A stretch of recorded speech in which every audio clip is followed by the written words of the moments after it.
Okay, well, hey, good evening and welcome. I'm Larry Bauckham, the President of the World Affairs Council of Greater Hampton Roads. As one of 98 councils throughout the country, we're part of the largest nonprofit, nonpartisan international affairs organization in our country. And our mission is to engage thought leaders such as who we have tonight, change makers, policy leaders, and enable them to come to our community where we can share ideas, learn from each other, and engage in conversations about global events and global affairs. And through programs such as these, we hope to provide our community and our citizens with the knowledge to go out and be better informed in the choices that we make related to the global issues that we're going to be talking about. I really want to thank the Virginia Beach Arts and Humanities Commission for their generous grant which made this program possible tonight, as well as the Tsars American Dream Theater. If you haven't seen this theater, and hopefully before you leave you can see the main stage, it's really gorgeous, and it's going to add quite a bit to the ability of Virginia Beach to really sponsor some great cultural events. And if you look at their schedule of Tsars, it's booked all the way for the next 3 or 4 months, and it's got some really great programs that they're going to be putting on in the main stage. And I'd also want to thank our corporate partners, and yet those are listed in your bulletin, and we have quite a few of those. Not only the City of Virginia Beach, but the City of Norfolk, and quite a few others, the Slover Foundation and others that help us put on these programs. Okay, for tonight's program, we're very much aware in the news of the resurgence of Russia on the world stage, and they're making themselves known in a variety of ways these days. But the understanding that we have of that country and its people, and especially in its culture, I think is important as we develop our engagement strategies on how we're going to work together or against Russia in the near future, and really what our strategy is going forward with that particular country. But I think it's often through the arts and through music and dance that we find that common ground throughout the world, and I think we've done that for centuries, where the common ground through the arts really can cut across many political lines.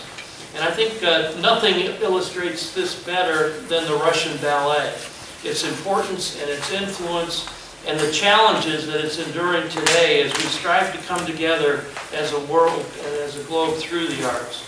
As we know, the Russian ballet has produced many of the world's finest ballet dancers and productions, and we're fortunate to welcome today a well-known expert on that topic.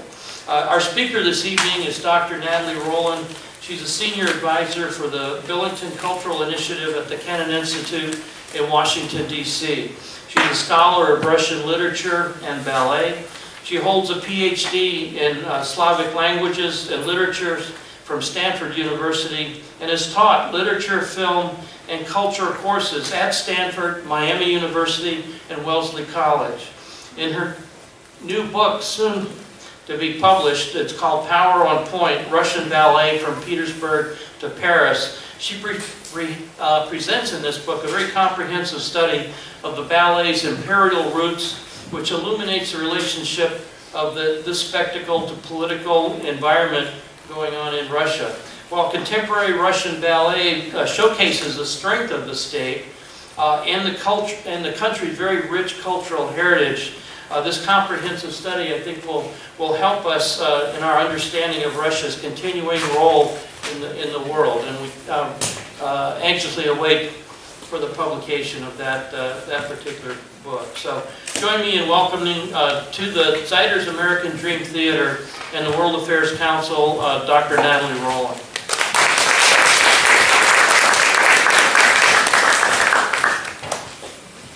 Thank you, Larry. Thank you very much to the World Affairs Council for very generously inviting me to come and speak with you about Russian ballet. We'll start by looking at a ballet that recently premiered in Moscow last year, and which is still being performed and is very controversial, and it will take us back to the imperial history of Russian ballet, and then we'll come back up to discuss what exactly, what the impact of contemporary persecution of Russian performing artists is now in the contemporary period of Russia. So my talk today is entitled Power and Protest, Russian Ballet from the Time of the Tsars to the Era of Putin. On December 9th, 2017, all Moscow awaited the premiere of a new ballet. The theme was controversial, a bio-ballet of Soviet defector and celebrity dancer Rudolf Nureyev, and the director, Kirill Serebrennikov, was under house arrest. The choreographer, Yuri Posakov, was a former Bolshoi principal dancer who had made his name choreographing new works for Western companies and had worked with Serebrennikov on the 2015 Bolshoi ballet based on Lermontov's A Hero of Our Time. The composer, Ilya Demutsky, was the acclaimed author of award-winning scores for ballet and film, including the ballet A Hero of Our Time and Serebrennikov's 2016 film, The Student. The house was sold out. In fact, tickets had sold out within hours in November, with many of the masses left waiting in the cold outside the Bolshoi Theater box office. The premiere was particularly anticipated following its unprecedented postponement in July, around the time of Serebrennikov's arrest.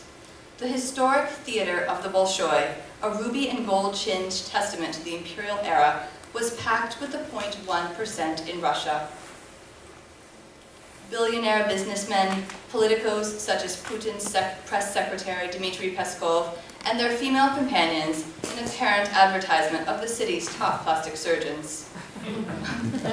Only two men were conspicuously absent, President Vladimir Putin himself and the director Serebrennikov, and here we see Putin at a previous performance in July. The ballet was based on the life of Rudolf Nureyev, who defected to Paris in 1961 and catapulted into international stardom. The director Serebrennikov was one of Russia's most celebrated and globally recognized figures in the arts, whose oeuvre tended towards the avant-garde. The ballet itself transcended genre, with choreography punctuated by spoken text and song, and in scale were called the most lavish productions of the 19th century, with 200 artists of ballet, opera, and theater in fluid performance. The libretto of the ballet highlighted a letter received by Nureyev after his defection, in which the author bemoaned Russia as a country, quote, that does not value its heroes. One might argue that not only Nureyev, but also the director Serebrennikov exemplified this characterization, artists of international renown who remained marginalized in their native Russia. Considered the greatest male dancer of his generation, Nureyev was born on March 17, 1938, into a Tatar family on a Trans-Siberian train near Irkutsk. He trained at the fabled Vaganova Institute in Leningrad, beginning in 1955. And as you can see, these pictures are from the ballet itself, depictions of Nureyev's biography. Upon his graduation in 1958, Nureyev became a sensation in the Soviet Union, not only for his spectacular dancing, but also for his rebellious and flamboyant personality. Nureyev's defection while on tour with the Kirov Ballet in Paris on June 16, 1961 was historic.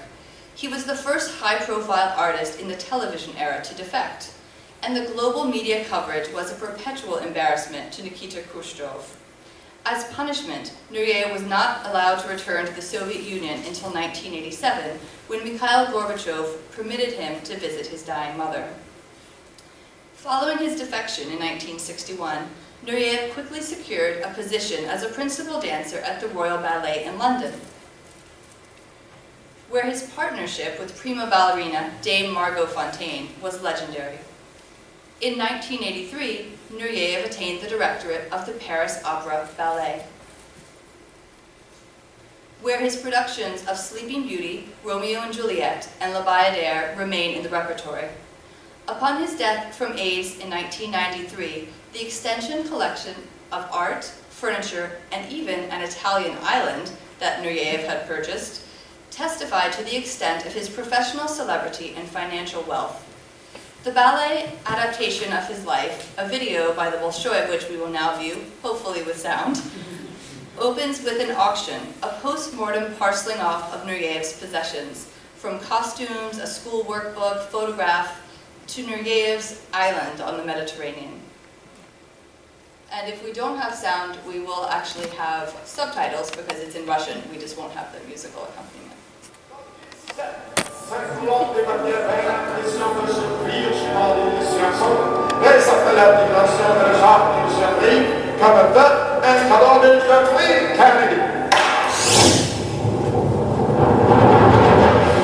Спектакль поражает своей честностью, искренностью, настоящей драматической историей.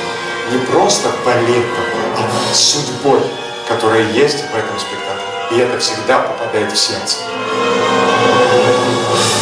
Тема настолько меня вдохновляла, что не было сложности что-то писать в музыку. От первой ноты до сдачи партитуры где-то месяцев 6-7, наверное. Над этой премьерой работал действительно весь театр. И балет, и опера, и реманс, и приглашенные артисты. Такая совместная, замечательная работа, что даже находиться в этой атмосфере — большое счастье. Я думаю, что такие моменты единичны бывают в жизни.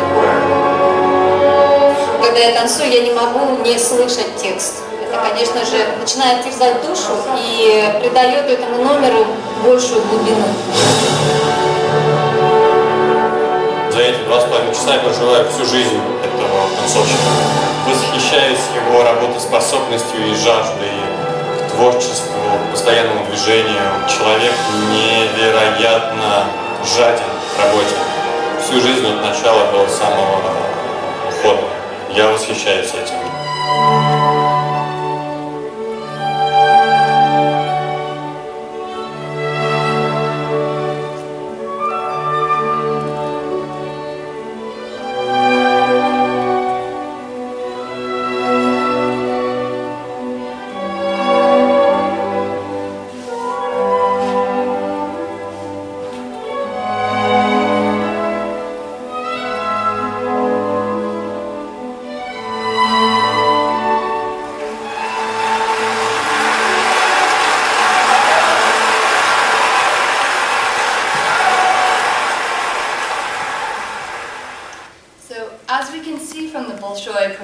Video of the ballet, one figure is notably missing.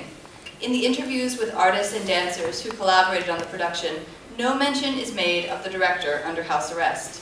Indeed, the ballet is unusually credited to Demutsky, the composer.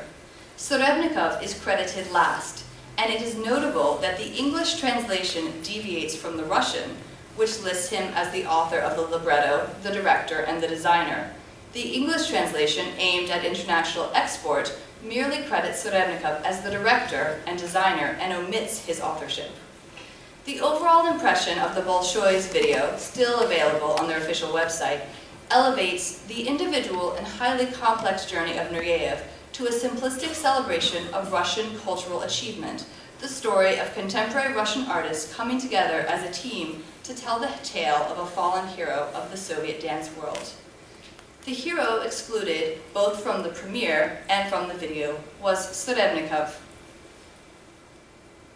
whose specter lingered in the minds of the audience that night in Moscow, and whose face peered from the Free the Director t-shirts worn by production members during the 15-minute curtain call.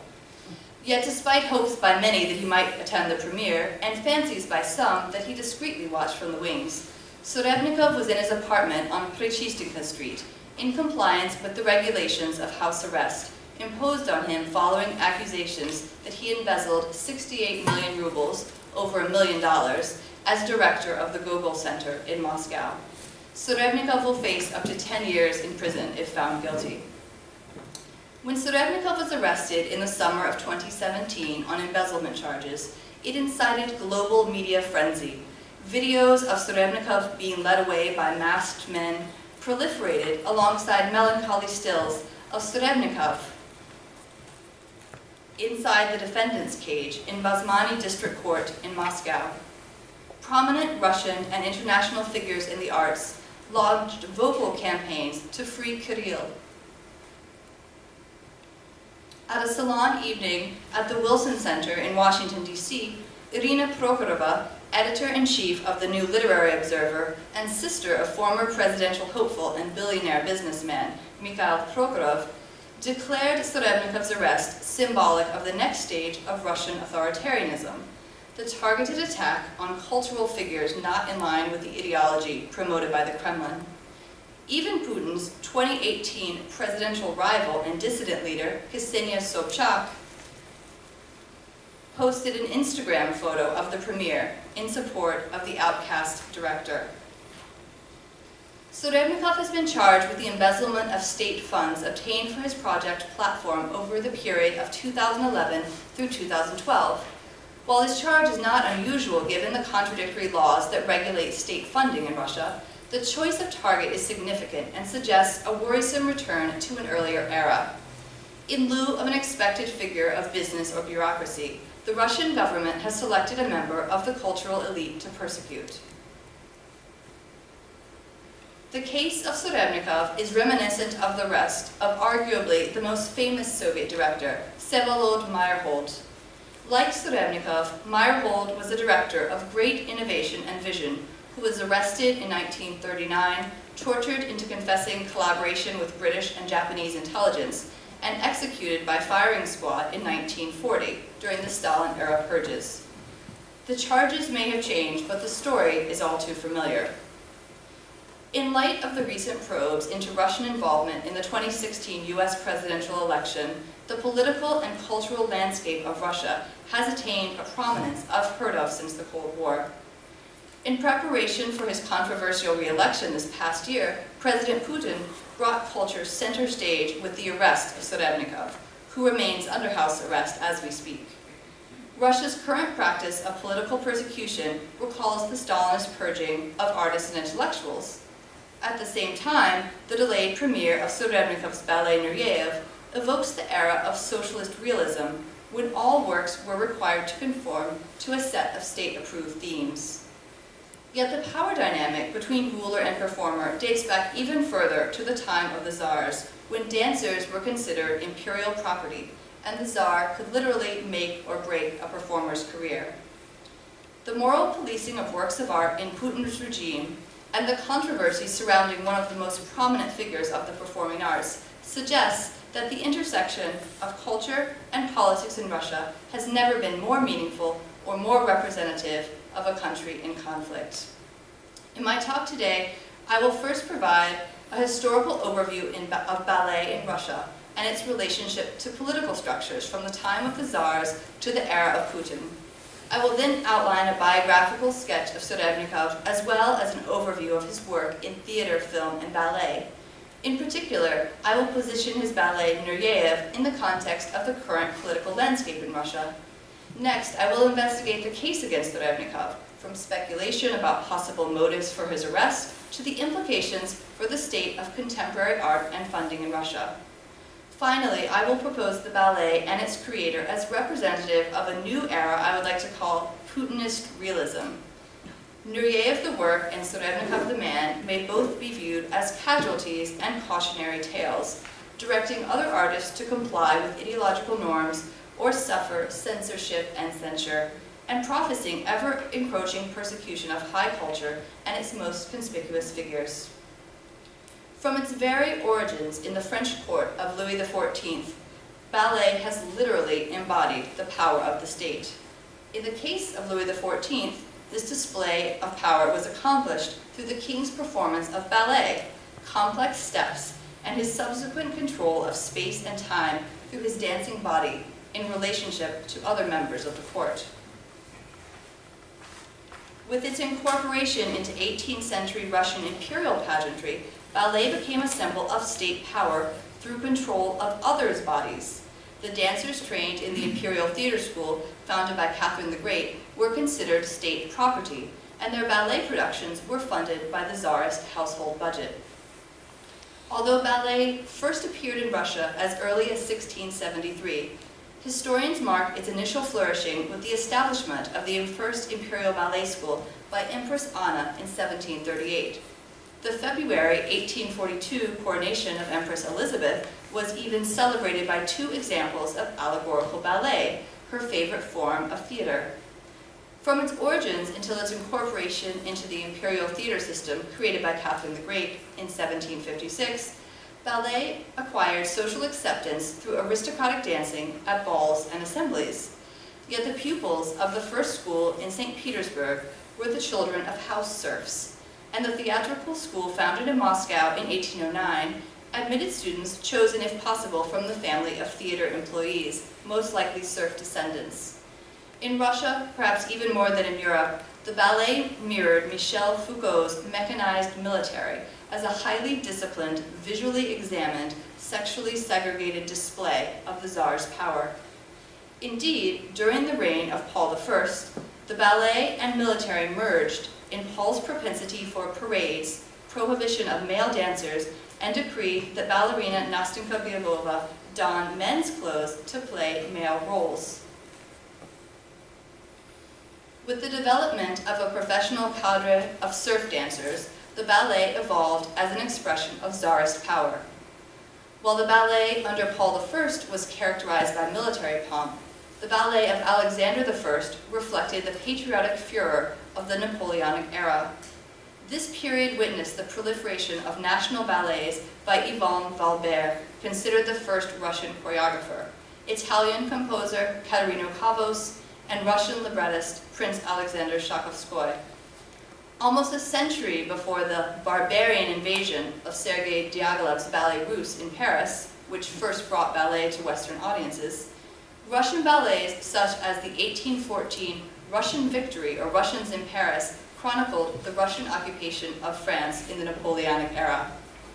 Yet Russian ballet was most famous during the reigns of Alexander I and Nicholas I for the flying ballets of Charles Didelot, the dancer Istomina, and their immortalization in the works of the Russian Romantic poet Alexander Pushkin.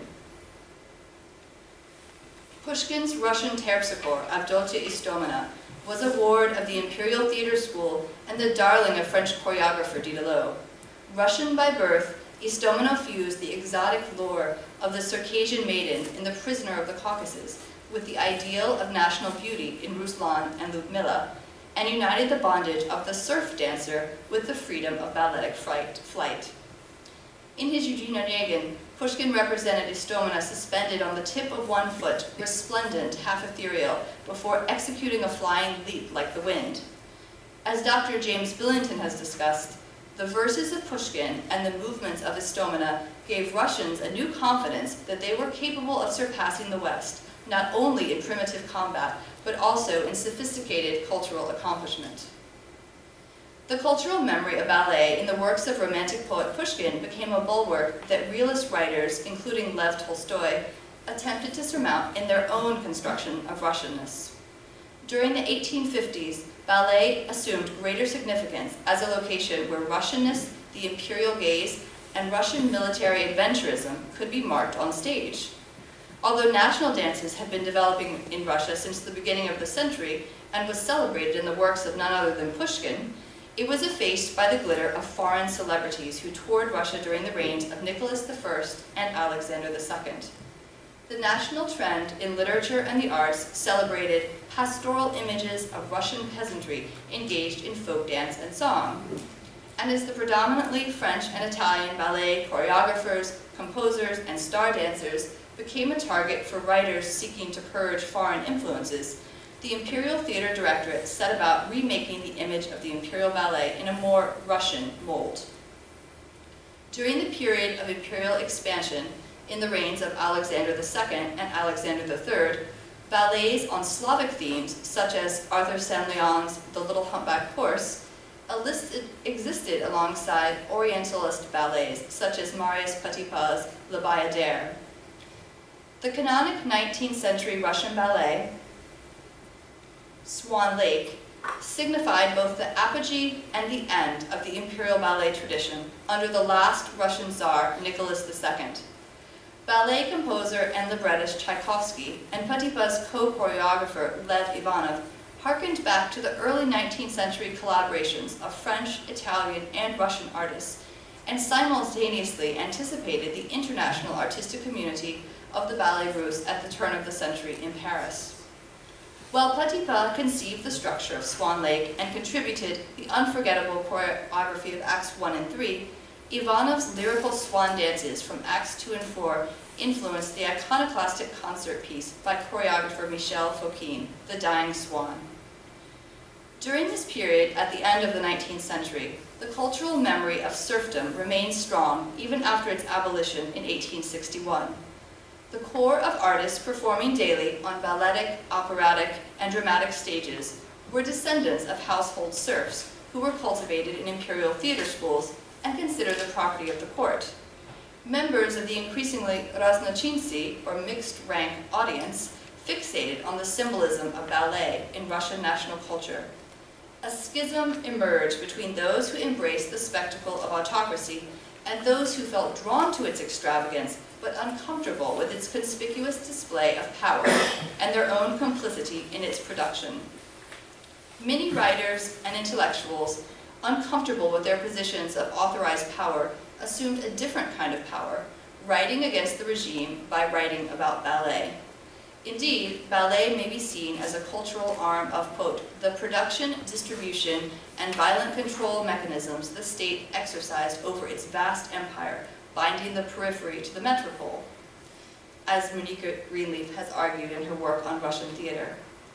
This proprietary attitude persisted into the Cold War era, when even the highest-ranking ballerina, Maya Plisetskaya, was subject to command performances at the whim of Nikita Khrushchev. It was into this world of polarized power and politically saturated performance art that Kirill Serebrennikov was born, and subsequently sought success on the stages and cinema screens of post-Soviet Russia and the broader European arena. Serebrennikov's carefully cultivated and coded form of artistic rebellion was characteristic of his generation, coming of age in the so-called era of stagnation under Leonid Brezhnev. Serebrennikov was born in 1969 in Rostov-on-Don to a Jewish urologist father, Simeon, and an assimilated Ukrainian mother, Irina Litvin, who taught Russian language and literature. His mother recently died this past February after a protracted illness, during which time Serebrennikov's multiple requests to visit her were denied, although he was allowed to attend the cremation ceremony. A member of the provincial intelligentsia, Serebrennikov received a degree in physics from Rostov State University in 1992. He received no formal theater training before breaking onto the theater scene, but the literary background of his mother and the film training of his grandfather, Alexander Ivanovich Litvin, a documentary director for Moldova Film, may have informed his burgeoning interest. He staged his first production in school and in 1990 became active as a director in the professional theater scene in Rostov-on-Don. Following his foray into television into 1991, Serebrennikov began directing films in 1998 and to date has made 8 feature films and 1 documentary. And one of those films was actually edited in Under House Arrest, the one that was recently screened at Cannes. Serebrennikov has received extensive accolades for his work. He is a laureate, as you can see, of the Stanislavski Award, the Golden Mask Award, the Crystal Turandot Award, the Teffy Award, the Rome Film Festival Grand Prize, the Warsaw Festival Grand Prize, and a Cannes Film Festival Prize. His films have been screened at the Locarno Festival, the Kino Tower Film Festival in Sochi, and the Venice Film Festival, among many others. The theme of an individual at odds with society recurs in his major films: the 2006 Playing the Victim, the 2008 Yuri's Day, the 2012 Betrayal, and the 2016 The Student, as well as his final film, the 2018 Summer. This conflict between self and society is most manifest in Serebrennikov's The Student, which won the Francois Chalet Prize at Cannes. A disturbing film that depicts this descent into religious mania of a high school student and his persecution of, quote, sinners, including his Jewish science teacher. The Student also touches on issues of homophobia through a tormented relationship between the anti-hero and a bullied fellow student. The Student confirmed Serebrennikov's reputation in international cinema circles, but drew criticism from some Russian film critics for borrowing too heavily on the German play on which it was based, and for presenting a pessimistic view of the rise of religion in Russia. Alexei Kalinsky even characterized the film as an example of how Serebrennikov, quote, uses provocations as a way to compensate for his shortcomings in his work. Olga Shalkina suggested that the lukewarm Russian reception of the film was due to the negative public opinion of Serebrennikov, who tried too hard to be, quote, one of us, while obviously being, quote, more like them, i.e., the West. The theme of Serebrennikov as too Western in his life and work, including his possession of an apartment in Berlin, later figured prominently in the character assassination surrounding his arrest. The director of the Museum of Cinema, Naum Kleiman, however, has cited Serebrennikov as a prominent example of a director who successfully transitioned from theater to cinema. Serebrennikov's work in theater has been equally lauded since his first Moscow production in 2000. He has staged productions of drama, opera, and ballet at the Sovremennik, the Moscow Art Theater, the Latvian National Theater, the Mariinsky and Bolshoi, the Komische Oper in Berlin, and the Staatsoper in Stuttgart. Since 2008, Serebrennikov has been a professor of the Moscow Art Theater School, and his graduates formed the prestigious Studio 7 collection in 2012. He is an artistic director of the International Festival School Territory, was the founder and artistic director of the Platform Project from 2011 through 2014, for which he's been charged with embezzlement, and has been a director of the Gogol Center since 2012. Serebrennikov's particular brand of avant-garde drama developed in tandem with Putin's second presidential term beginning in 2004, and Dmitry Medvedev's brief presidential stint culminating in 2012. During this period, the Kremlin promoted a modernization of the arts through state funding of experimental work. According to the Russian art critic Anna Narinskaya, this was, quote, an invitation to get involved for Western curators, architects, and artists. For the domestic art scene, this was, quote, a call for collaboration, come work for us. The result was a modern and relatable aesthetic for the country's younger generation. In this environment, Serebrennikov's work in film, theater, and dance flourished right up to the May 2017 investigation, which leads us to ask what exactly might have motivated the arrest of Serebrennikov. His ballet was set to premiere in July 2017, when a mere 2 days prior to the performance, Bolshoi theater director Vladimir Yurin held a press conference announcing its cancellation. Yurin claimed that the ballet, quote, was not ready, but dancers described their sense of disappointment and disorientation. A more probable cause was the overtly gay theme, which contradicted anti-gay propaganda regulations in Russia, including a nude backdrop of Nureyev by Richard Avedon, the photographer,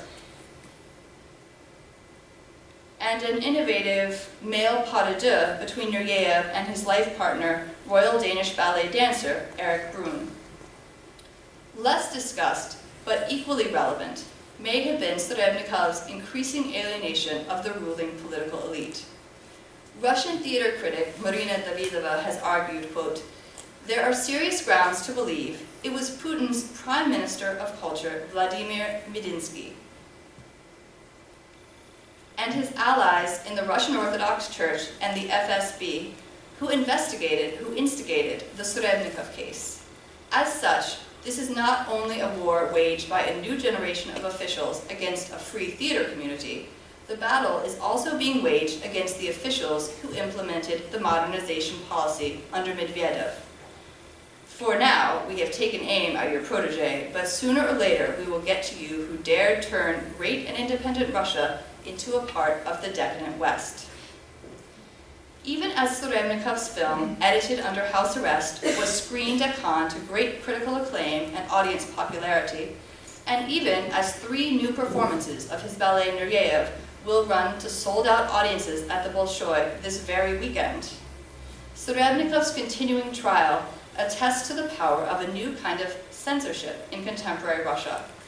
By persecuting Serebrennikov's alleged embezzlement of state funds, which he has unequivocally denied, Putin's ministry will discourage any ideological dissident, Western-oriented, or avant-garde artist from accepting state funding, which, as I have shown, has historically served as the infrastructure for theater and ballet in Russia.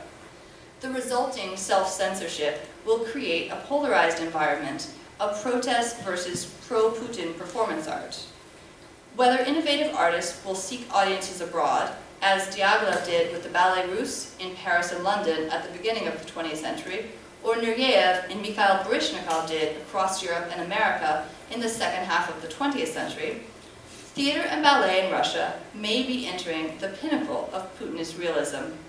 Performance art will be censored not by police force, but by financial regulation and allegations of embezzlement.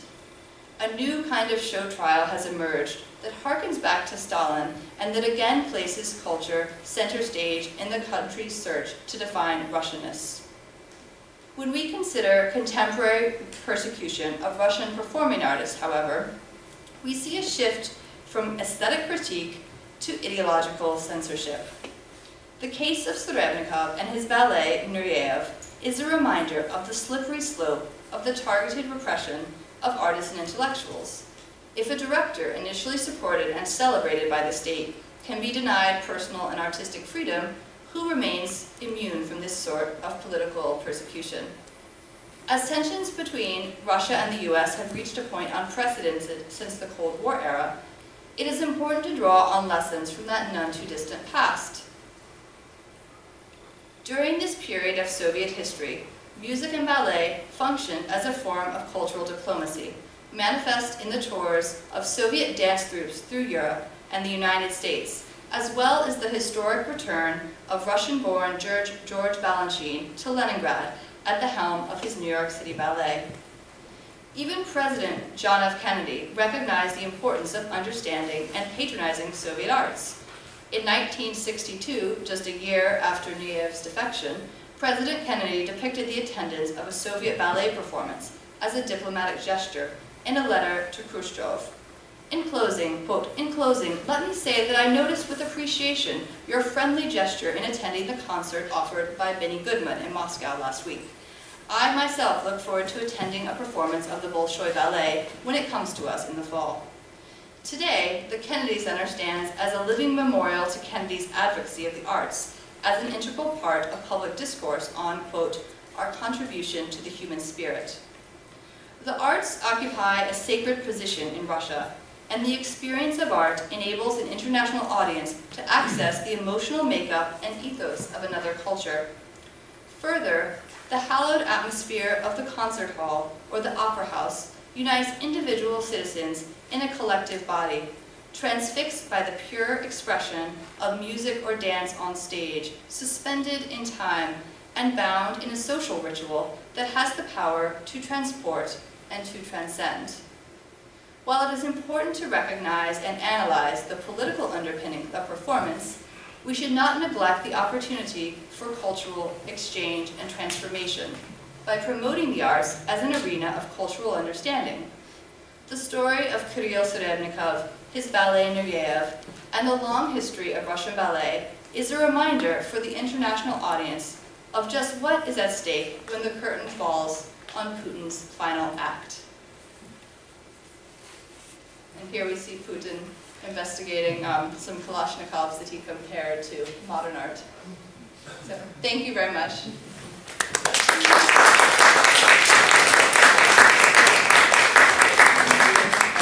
Plenty of time for questions and answers. Could we bring the lights up a little bit so we can?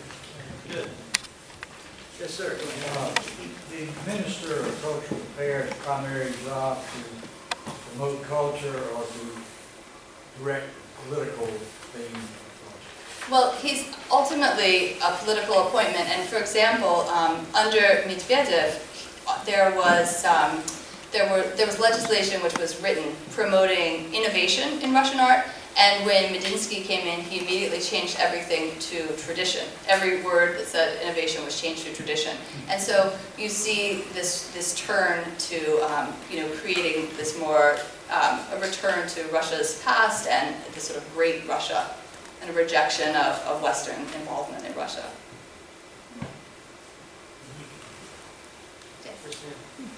I was wondering if some of the what do you call it, the proscriptions have reached down to dancers and singers and all, or is it kept up with the level of the authors and the directors?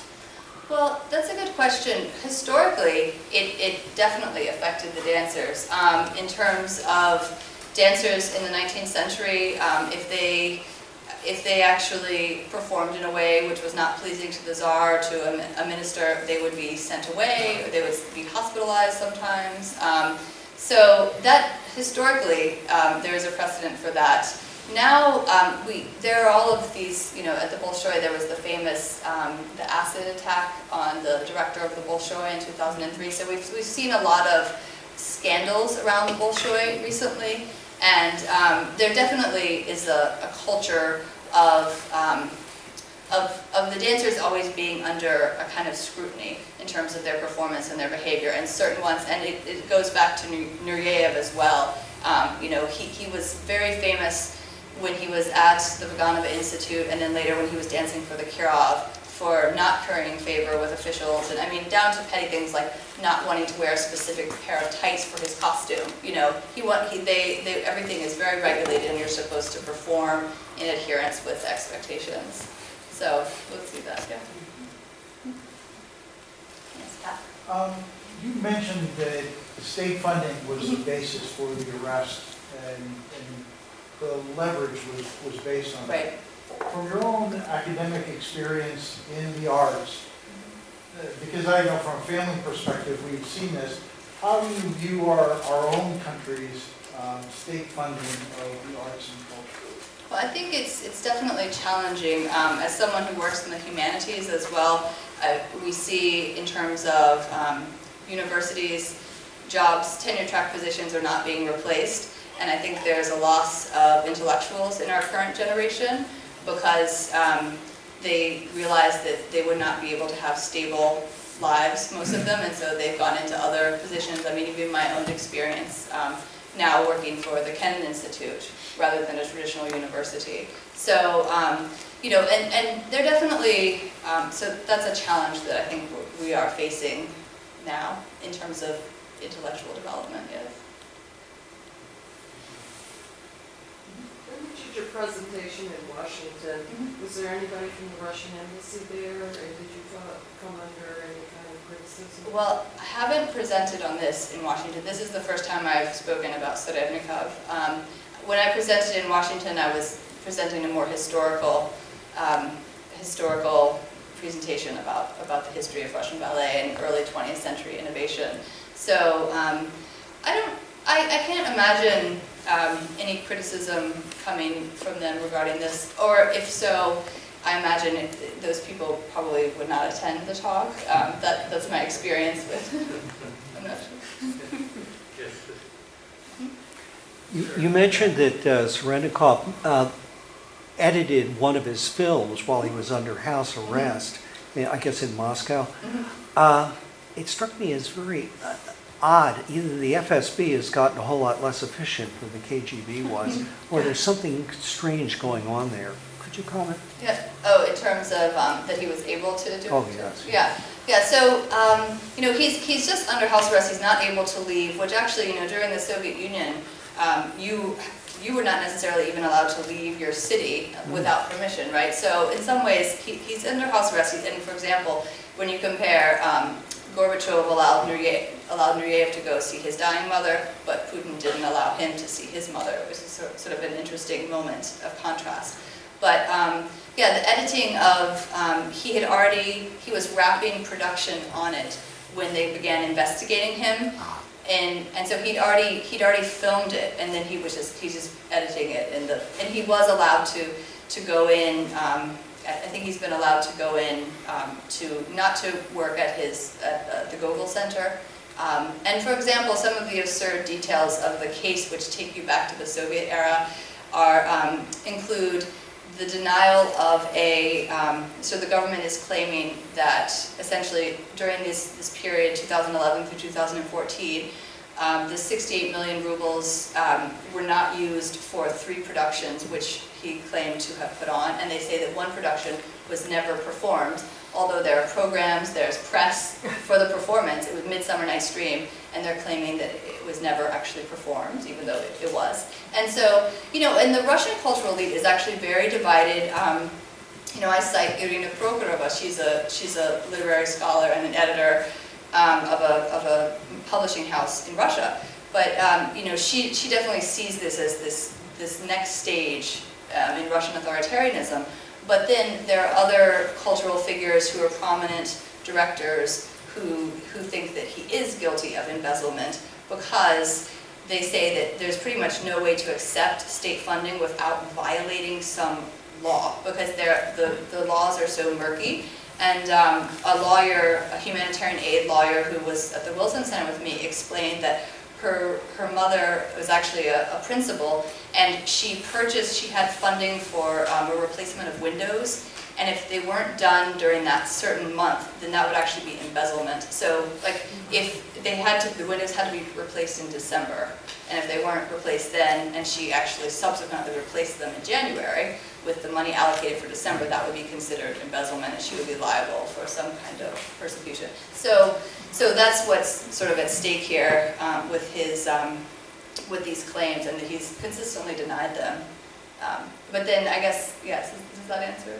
Well, yes, but it surprises me that they actually let him finish it. I mean, I can imagine under Brezhnev or certainly under Stalin, it never would have been completed. Exactly, and there is a cause for optimism. I mean, he's in prison, he's under house arrest, but he is actually, it isn't as dire as the Stalin era, Meyerhold, and Meyerhold's wife was killed as well. So it isn't quite, such a cause for concern as the Stalin era. One note. I'm just amazed at you. You seem to be a pioneer. You seem to be such a courageous female. I'm really impressed with you. You seem to be outright. I mean, I don't know how many more of you are like you, that's speaking up and that's showing freedom of speech on something that is very dear to a lot of people's hearts. And so I hope there's a lot more of you. And I hope you find them all so that we can have freedom of speech in the world. Thank you very much. Any more? Yes. I'd like to go back to the beginnings where you were talking about the military drills and the ballet. I'm not certain I really quite understood exactly how that worked in an actual performance. So, for example, under Paul I, he actually liked to have female ballerinas dress up as soldiers and parade. He also loved parades with soldiers as well.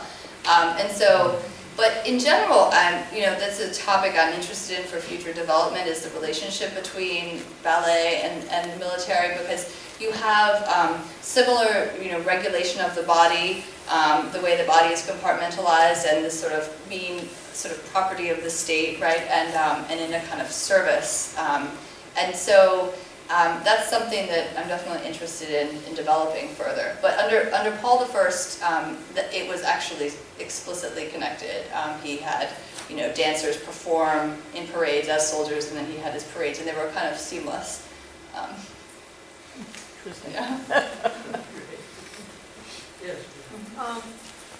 Even though China also censors its art, they've been using it also as a part of soft power, where they're sending artists overseas, and whether even here in this area we've had a light show in Botanical Gardens. There's a dance troupe, Shenyun, that comes probably once a year now.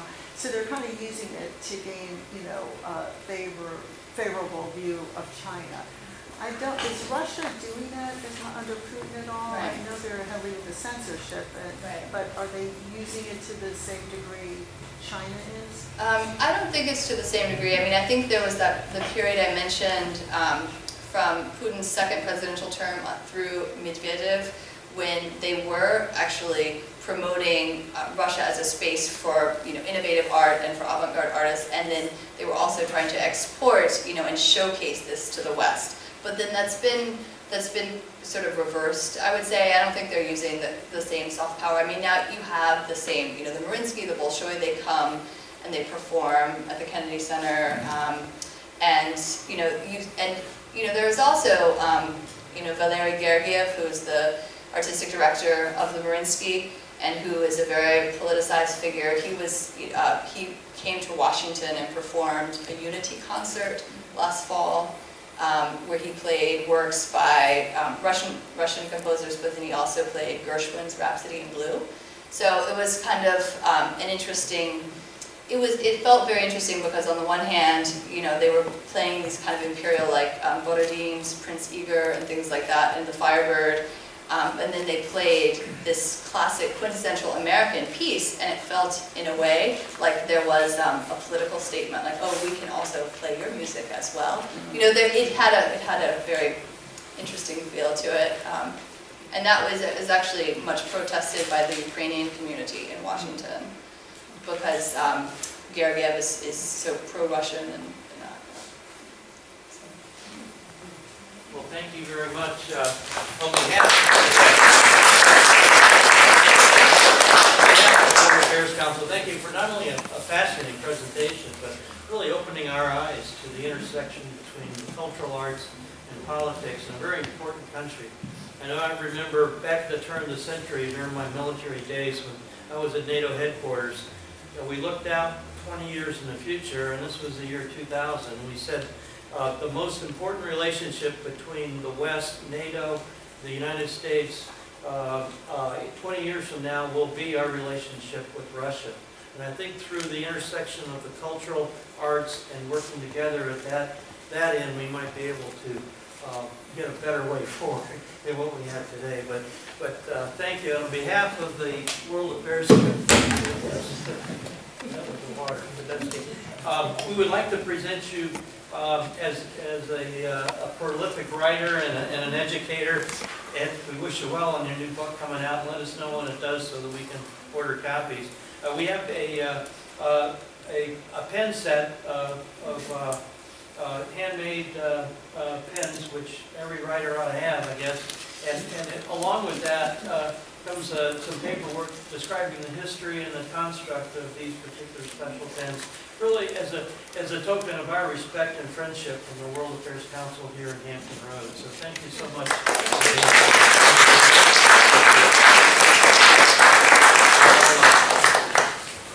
I'm going to make another presentation. If you could go ahead and take a seat, and then I'll. When we arranged this particular program, we also arranged an essay contest for our local high school students to take the topic of our talk tonight and to write a 500-word essay to describe not only the history behind the intersection of the arts and culture and politics throughout history, but the challenges faced in Russia today. And among the winners we got, and it was a very tough judging contest, but we finally picked some winners. And I don't know whether, first I'll start with the runner-up. Is Cassidy Hartwell here tonight? If not, we'll get her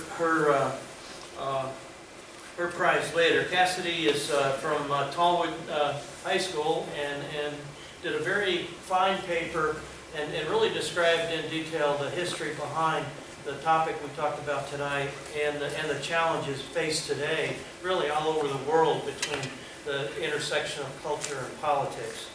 But the winner of the essay contest, and I know he's here, so we'll Dylan Lougheed, come up, please, and accept your reward.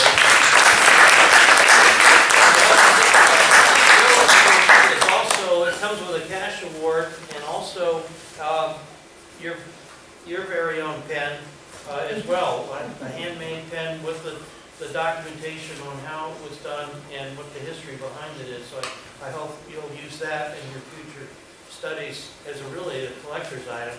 But Dylan really covered very well in a very short essay the history behind not only the intersection between culture and politics, but also how governments use the cultural medium of film and other avenues to get across their messages, be it propaganda or be it otherwise, so that the governments themselves use this as well as the other way around. So, and also he very accurately described the challenges faced today in Russia. So with that, this is your cash prize and your pen, and congratulations. And Dylan is also from Tallwood High School, and I do want to say that Tallwood's Junior World Affairs Council is a model for this area, and we really want to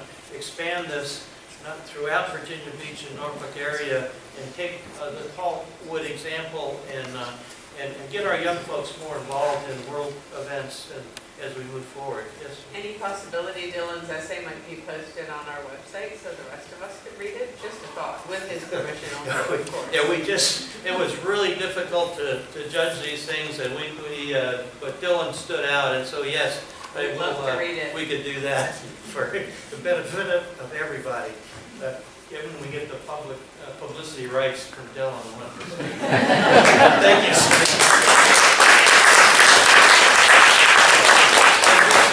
I want to let you know about what's upcoming events for the World Affairs Council. On the 15th of November is our annual World Quest Knowledge Competition. If you haven't already joined a team, it doesn't matter. Get on our website and register. We'll put you on a team. And we have teams of 8 that will challenge each other in our knowledge of global events, current events, and geography and other things. And it's a fun night for everybody, and it's going to be held here in Norfolk at the DoubleTree on the 15th of November. Go on our website and find out about it and join up, and you'll have a lot of fun that evening. We also have our Great Decisions series. Will be starting in January, and we've got a great list of topics of some of the top foreign policy issues of our day that just came out about a week or so ago from Foreign Policy Association, and we're getting together a great group of speakers to help us go through the winter time with our Great Decisions series.